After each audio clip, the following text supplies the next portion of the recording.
Le journal sur CamNews 24, bienvenue à tous, les titres. Douala, capitale économique du Cameroun, accueillera dès demain la 7e session du Cameroun Business Forum sur le thème pour une meilleure perception du climat des affaires au Cameroun, une plateforme qui vise à promouvoir le monde des affaires camerounais. Sport, football, 16e de finale allée de la Ligue des champions africains, l'Union sportive de Douala aurait amoindri ses chances de qualification pour les 8e de finale. Le vice-champion du Cameroun s'est fait battre hier à Douala par le Zamalek d'Égypte. Voilà pour le sommaire. Une fois de plus, bienvenue au journal. Comme indiqué en titre, pour une meilleure perception du climat des affaires au Cameroun, c'est le thème de la 7e session du Cameroun Business Forum qui se tiendra demain 15 mars à Douala. Cette plateforme de dialogue entre le secteur public et le secteur privé sera présidée par le Premier ministre Philémon Yan. Pour ce grand rendez-vous d'affaires, plus de 200 participants sont attendus. Ils sont issus du secteur public, du secteur privé. Ce sont aussi des partenaires au développement du Cameroun, des organisations de la société civile qui vont prendre part à cet événement. Plan directeur d'urbanisation et d'occupation des sols de l'arrondissement de Douala 3e, la caravane de la communauté urbaine de Douala, qui a pris ses quartiers à la sous-préfecture de la localité depuis le 7 mars dernier, est à pied d'œuvre. Plusieurs commerçants installés sur des espaces non autorisés le long de l'axe Ndoko-Tiyassa ont reçu la visite des éléments de la CUD dans le cadre d'une opération de déguerpissement. Le point avec Benoît Dormou et Eric Tichu. Les casses et autres poses des croix de Saint-André sur les maisons et commerces installés le long des espaces non autorisés, tels qu'annoncé par le délégué du gouvernement auprès de la communauté urbaine de Douala lors du lancement de la campagne d'information et de sensibilisation des populations de Douala 3e sur les nouveaux plans directeurs d'urbanisation et les plans d'occupation des sols de la ville de Douala sont bien visibles sur le terrain. Nous sommes prêts à affronter la multitude des problèmes d'occupation anarchique des sols.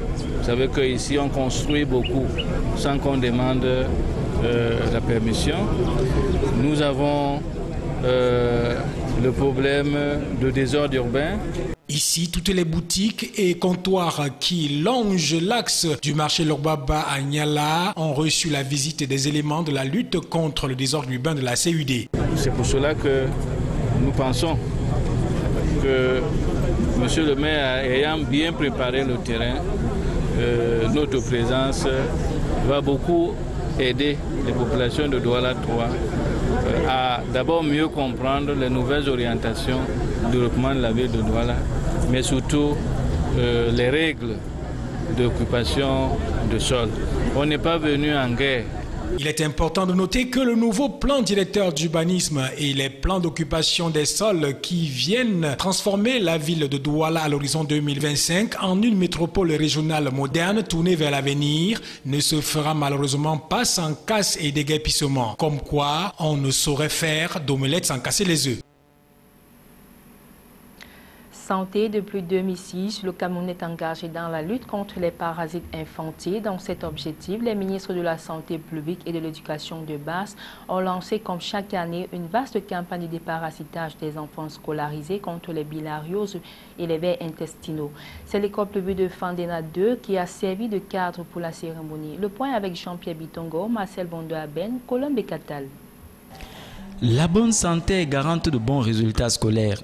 C'est conscient de cela que le ministre André Mama Fouda de la Santé publique et la ministre de l'Éducation de base, Mme Youssoufa Adidja Alim, ont co-présidé ce mercredi 9 mars à l'école bilingue de Fandena 2 à Yaoundé la cérémonie de lancement officiel de la campagne nationale 2016 de déparasitage gratuit des enfants d'âge scolaire. Au nombre des enjeux, l'atteinte des objectifs du développement durable au Cameroun. Les bilharzioses et les vers intestinaux posent un réel problème de santé pour les enfants en âge scolaire. De ces maladies néfastes qui retardent le développement physique et intellectuel des tout-petits, le gouvernement camerounais en a fait une préoccupation constante. C'est ainsi qu'il poursuit la lutte pour l'amélioration de la santé des élèves. Au regard des campagnes précédentes, on peut dire que les résultats sont encourageants. Les conséquences de ces maladies sur nos enfants sont un retard de croissance, une baisse du développement intellectuel, une augmentation du risque d'infection d'autre part, un état de morbidité,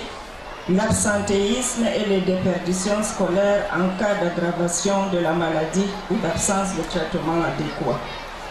Toutes ces conséquences, si elles ne sont corrigées à temps, risquent de compromettre gravement l'atteinte des objectifs du développement durable au Cameroun, dont la promotion d'une éducation de qualité, inclusive et équitable et un apprentissage tout au long de la vie.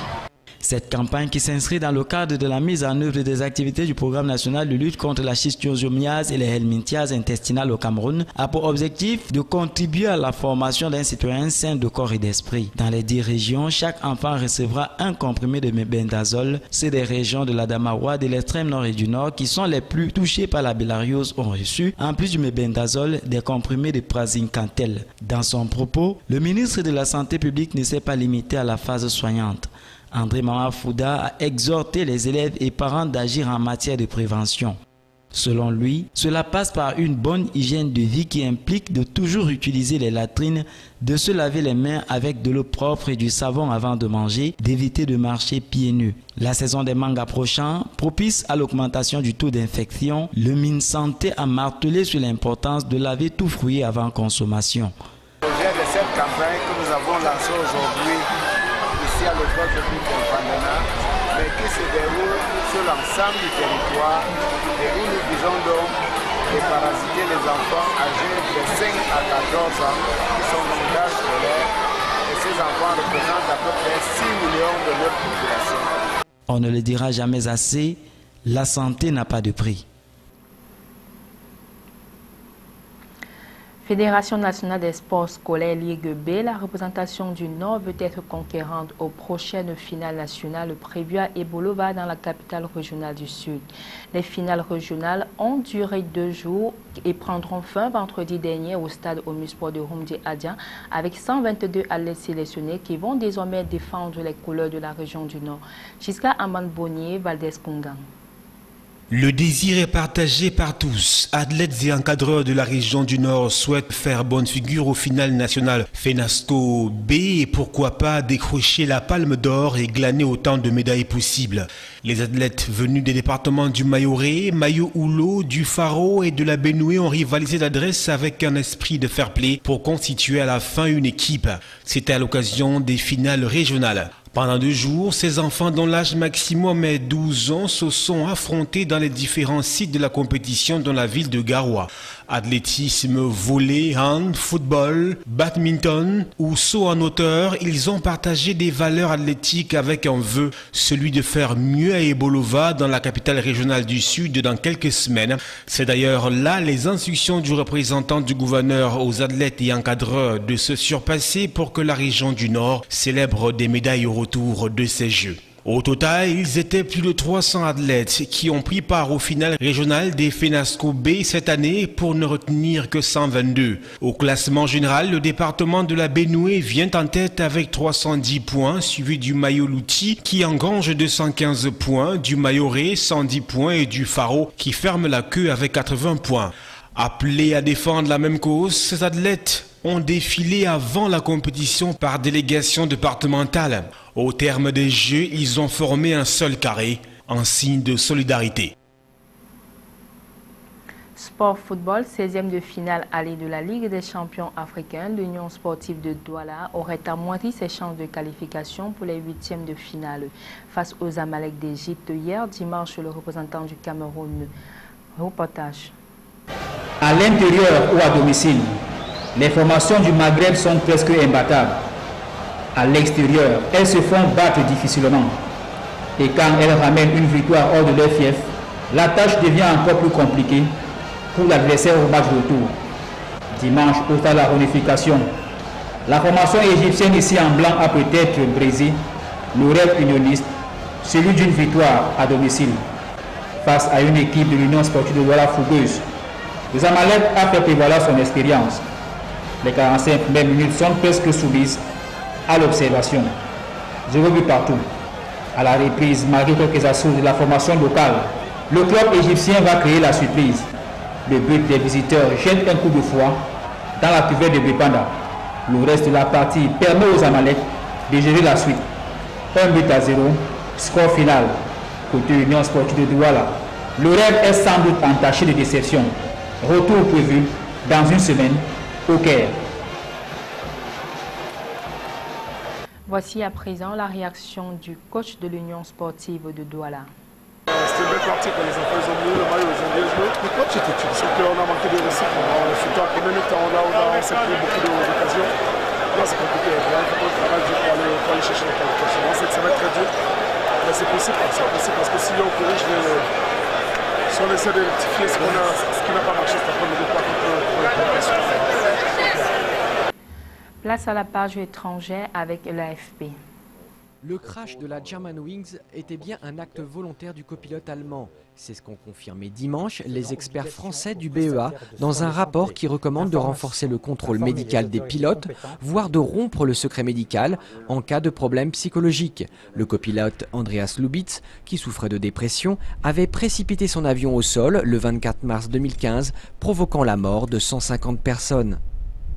L'opposition syrienne persiste. Elle ne veut pas entendre parler de Bachar al-Assad dans la future transition politique en Syrie, prenant à contre-pied le régime syrien pour qui le sort du président est une ligne rouge. Réunis à Paris, Européens et Américains ont eux prévenu Damas de ne pas saper les négociations de paix qui doivent s'ouvrir lundi à Genève.